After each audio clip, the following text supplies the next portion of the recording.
Welcome! In this explainer, we're going to pull back the curtain and decode the hidden rules of human interaction. You know, those invisible forces that really shape how we connect with each other, persuade, and lead.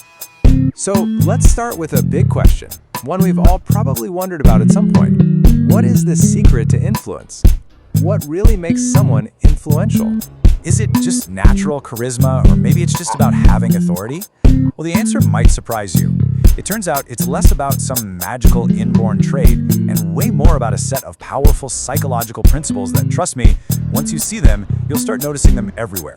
So here's how we're going to break it all down. We'll start with the influence puzzle and the power within you. Then we'll get into the art of the interaction and leading the pack. And finally, we'll wrap it all up with the real meaning of power. Sound good? Let's dive in.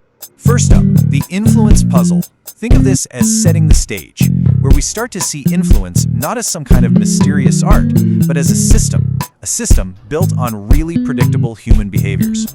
So that brings us to the power within you, because really all influence starts from the inside. Before you can even think about influencing others, you've got to understand what's going on in your own mind. What really drives you?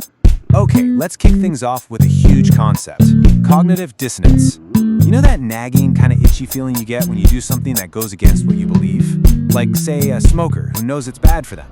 That internal clash creates this mental tension, and our brains are literally hardwired to try and fix it.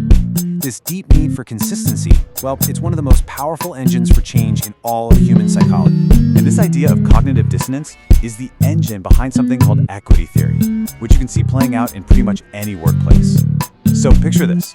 An employee feels like their work-to-reward ratio is way off compared to their coworkers. That feeling of unfairness? Boom, cognitive dissonance. And to get rid of that uncomfortable feeling, they're motivated to act. Maybe they march in and ask for a raise, or maybe their productivity just dips.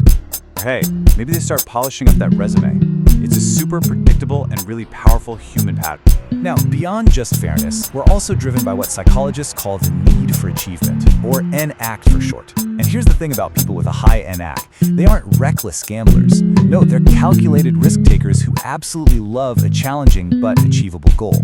For them, the win is the reward. They don't want a pat on the back, they want cold, hard, factual feedback on how they did.